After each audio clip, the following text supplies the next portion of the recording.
Follow me your conscience. I want to bury it inside here. Yes. Motivo Dicta a parlé. Sankara a parlé. Goïta est en train de parler. All the people that you see here are students. But the most important thing is that they don't know what to expect in the future. But the French kids who are going to school just like you, they know already when they finish the school, they have a job, they have a house, they have a... Abba! America! Abba! France! Abba! England! Abba! Arab! Abba! Everyone! Abba! Africa, we stand together!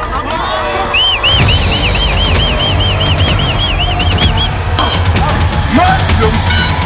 Commando! Mass young fool! Commando!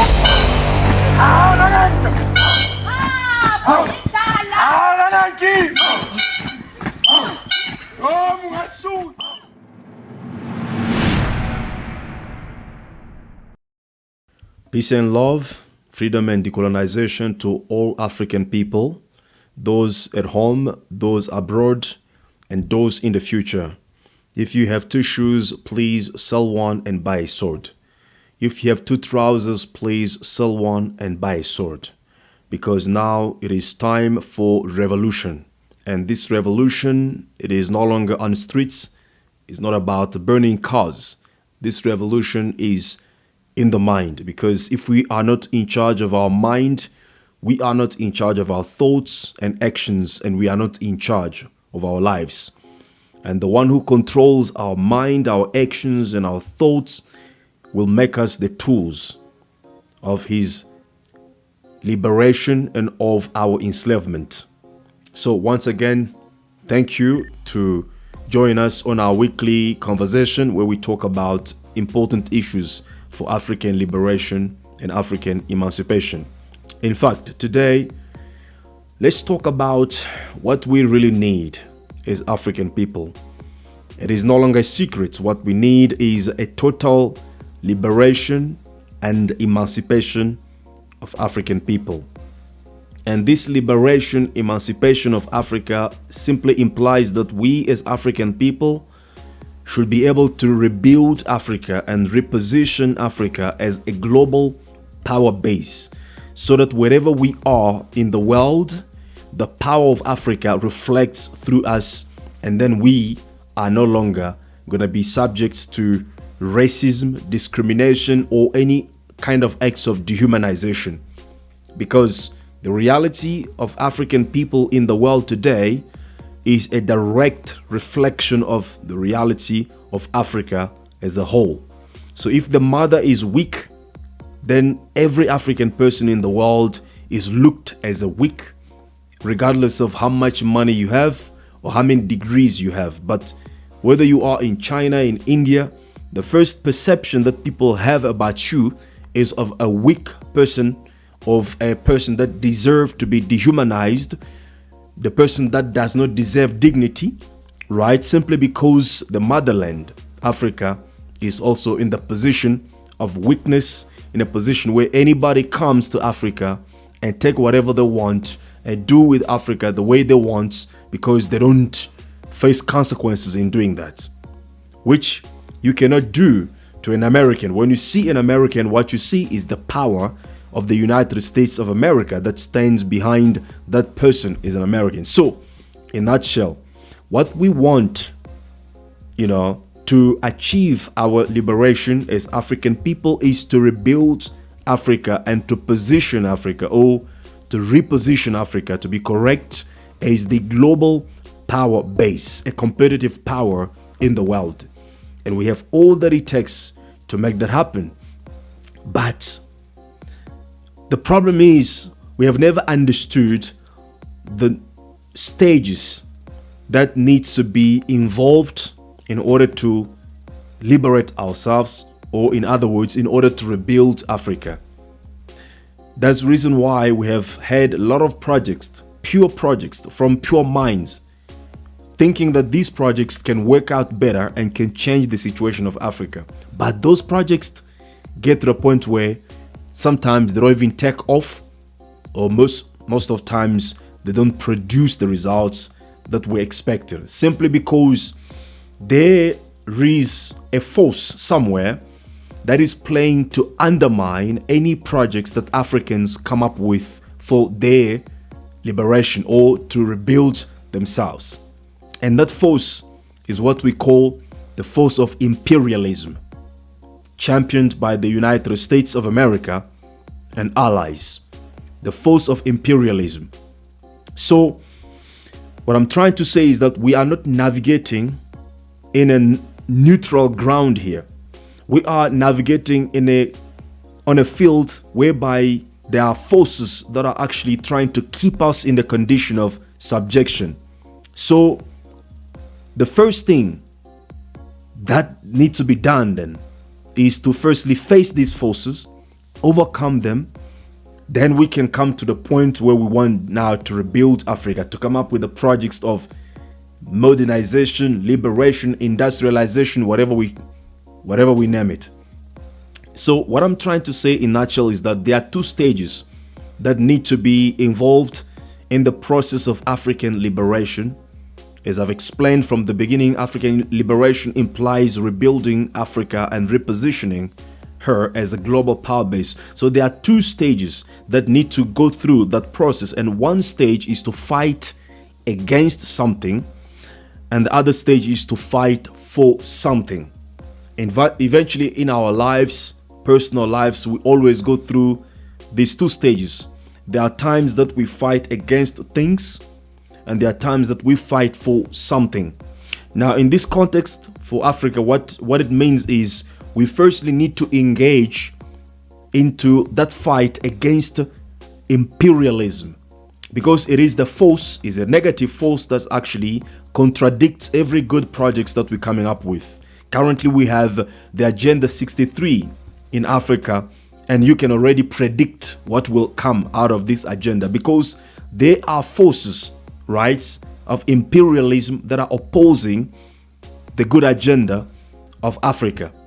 And this has happened as well in the past. In 1980, when African head of states gathered in Nigeria to discuss the way forward in order to rebuild Africa, they came up with agricultural solutions, they came up with economic solutions, beautiful strategy. And the title or the name of that meeting, the outcome of that meeting was called the Lagos Plan of Development, right? And 1 year after that, 1981, in America, there was what is called the Washington Consensus, where by America, the World Bank, the IMF, all these international institutions of operation owned by America and the allies gathered in Washington to discuss another blueprint that was going to undermine the Lagos Plan of Development. And that blueprint is what we call today the Structural Adjustment Program, which has been implemented effectively by the World Bank and IMF. That meeting, the Washington Consensus, is actually what paved the way to what is called today the neoliberalism in the world, which has actually facilitated the more plunder of African resources and wealth at the expenses of African people themselves. So it means there are forces that are always opposing us. So what we need to do firstly is to overcome the force of imperialism, is to destroy the forces of imperialism. Then we can begin to work now for which means for rebuilding Africa, for rebuilding our economy, for rebuilding, the dreams that we have about Africa. So the first thing that needs to be done is to fight against imperialism. And the second thing is to fight for rebuilding Africa. And this is where many Africans make mistake, to think that fighting against imperialism will result in the development of Africa. No, the development of Africa requires a different set of strategies, inputs, techniques, skills to develop Africa. But fighting against imperialism demands also certain mindsets, skills, and set of actions purely dedicated to the fight against imperialism. So it happens already in the past. During the time of independences in Africa, Many people believe that the fact that we achieve independence, the fact that we end colonialism, we kick out of our countries the colonialists, our countries were automatically going to turn into developed countries, into industrialized countries. No. After that, they realized that there's a huge work that needs to be done to develop Africa, to develop industry, to develop agriculture, to develop, all these things that we wanted in Africa.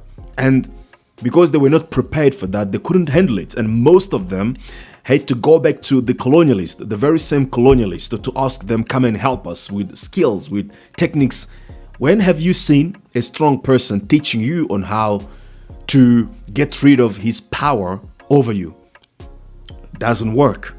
Rebuilding Africa will be a sole initiative, and I should say projects managed by Africans themselves. It should be an initiative of Africans and managed by Africans themselves. We cannot associate anybody else into that project. However, when it comes to fight the imperialism, we can team up with anybody else who is fighting against imperialism.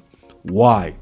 Simply because imperialism today is a globalized phenomenon. The same way that we are dealing with the globalization of economy, globalization of trade and all these things, imperialism has become also a globalized agenda and globalized reality. Therefore, faced with a globalized phenomenon such as imperialism, you cannot fight it with a micro ethnic tendency. You cannot make it a national concern. You cannot make it a Congolese problem, a Zimbabwean problem, a Nigerian problem, a South African problem. No, there's no solution, one national solution to the problem of imperialism, because it is a global phenomenon. And in order to fight it, we got to globalize our struggle in our fight against imperialism. That's how we are able to win. You see, today when you talk about America, look at the military budget of America. It's about 900 billion US dollars, almost to trillion US dollars. That money is not there for fun. It's not there for joke. It's there to make sure that our countries are isolated and subject to the rule of American imperialism. So faced with this huge budget of imperialism, coupled with the allies in the NATO and European unions, you cannot really in the right mind believe that Nigeria will fight and win imperialism by itself. You cannot really think in your right mind that Congo will fight and win imperialism. You cannot think that South Africa, Kenya, Angola, Rwanda, Ghana will by itself fight imperialism and win over imperialism. No, it is a dream, and mostly it is a nightmare. It's never gonna come to pass. The only way that Congo, Nigeria, Zimbabwe, Ghana, South Africa, Kenya, Sierra Leone, Ethiopia, all these countries can overcome the power of imperialism is through Pan-Africanism, is by coming together and unite our strength, unite our efforts, unite our resources, unite our means in order to strengthen ourselves and overcome the power of imperialism over us. Even better, because as I said, imperialism is now a global phenomenon. We also, through that same spirit of Pan-Africanism, we need to be open to team up with other people of the world who are suffering from the very same challenge of imperialism, such as Russia, such as China, such as Cuba, such as Iran, North Korea, all these countries that have been subject to the Western imperialism need to become our allies, so that together we form a strong bloc that can be challenging to the imperialist forces. And that's the reason why BRICS is a very good initiative for as long as we can talk about it now. We don't know what BRICS will come of tomorrow, because France, some of the Western countries want to join, but as for now, BRICS has been a good initiative which is the voice of the people who have been isolated, called the underdeveloped, or the people of the global south, to come together and form their own structures to fight against imperialism, right? So that is why Africans, we shouldn't be afraid to team up with the Russians, with the Chinese, if possible, Iran, North Korea, in order to fight against imperialism. However, as I said, the distinction needs to be clear. Once the forces of imperialism are weakened, are fragilized, it will be necessary for us to pass to the next speed of now rebuilding Africa, of now putting in place our projects of development, our projects of progress. Because in this moment, there's no way to talk about development, because any projects that you come up with for development is quickly crushed simply because of the force of imperialism. So when we team up with all these people, the Russians, all these people, the Chinese, to fight imperialism, it will become necessary for us to think, when imperialism is weakened, to now begin to fight now for what is belonging to us, which is to rebuild Africa. And in that fight, we cannot rely on Chinese. We can never rely on Russians. We can never rely on Iranians. We only have to rely on ourselves, because at the end of it, what Russians want is not the liberation of Africa. What Iranians want, Chinese want, no, is not to liberate Africa. Even though we can work together to fight and eliminate imperialism, they also have their own agendas, and mostly what they want is to conquer the world. Every nation aims for one thing: control of the world, of its people and of its resources, which means another agenda of imperialism. So once you replace them, once you destroy the American or the Western imperialism, you must be ready for another imperialism. So if you are not clever enough, you will be then participating into a projects of your own enslavement by another, by the replacement of the current imperialism. So you must understand that when it comes to rebuild Africa, it's solely solely our responsibility as African people. We cannot associate with other people. That's why I said there are times that we fight against something in life, and there comes as well a time when we fight for something in life. You can team up with whoever you want to team up with to fight against something, as long as they are also affected by the same thing. But when that fight is over, it comes now time for you to fight for something that belongs to you. That is your fight alone. You cannot involve other people or count on them, because if you count on them, you are making a mistake. They will take over and they will enslave you in the process. So this is what we need to understand when we talk about African liberation and African emancipation.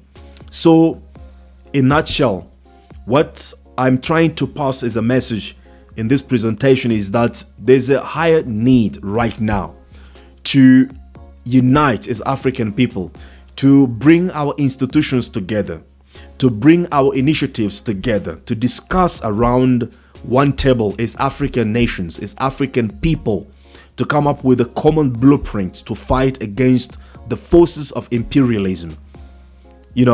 When we call upon the Russians to come to Africa, which is good anyway, the Russian militaries or the mercenaries to come to Africa to fight against rebels or terrorists and stuff like that, we need to have a plan in mind of, I should say, a short-term and long-term plan in mind. I should say, like in 5 years, we should be able to be in a position where we then have our own force, our own armies to replace the Russians and take over and begin building Africa.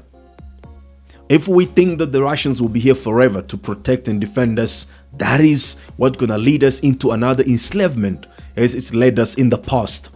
So that mindset needs to be changed in Africa. And the most importantly, what we need to recognize right now is we are faced by a huge danger in the world, a huge threat in the world, and that threat is called the government of the United States of America. Actually, there were polls done a couple of years in the world, and the question was, what is the biggest terrorist group or organization in the world? And the results were pointing to the United States of America is the biggest terrorist organization in the world. I mean, I'm talking about the government of the United States of America as the biggest terrorist organization in the world. And it is true, because what America has done since 1945 is to make sure that our countries are ready to supply raw materials to America for its economic development.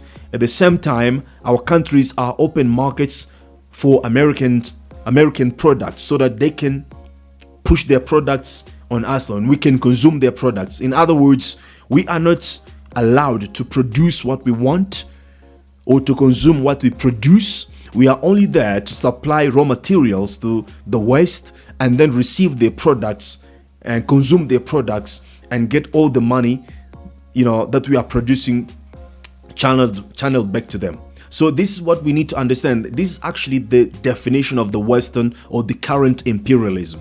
And this is what we need to fight against. Russians are standing up, Chinese are standing up. So in Africa, we need to understand that we cannot fight this imperialism, this globalized imperialism, with a macro-ethnic mindset which we have today of saying that no, we are Kenyans and this is our problem, these are our Tanzanian problem, these are Congolese problem. No, you're never going to overcome a global force such as imperialism in the world today. It's only when we are able to organize ourselves through Pan-African initiatives that we'll be able to then be competitive and to be challenging to the power of imperialism. I hope this message has been clearly presented and is useful to you. And if it is, please kindly like, subscribe to our channel if you haven't done so, and then also share with your contacts to help us raise our audience. If you have 2 shoes, please sell one and buy a sword. If you have 2 trousers, please sell one and buy a sword, because now it is time for revolution, and this revolution is in the mind. It's not on the streets, it's in the mind. Peace and love, freedom and decolonization to all of African, those at home, those abroad, and those in the future. See you next time.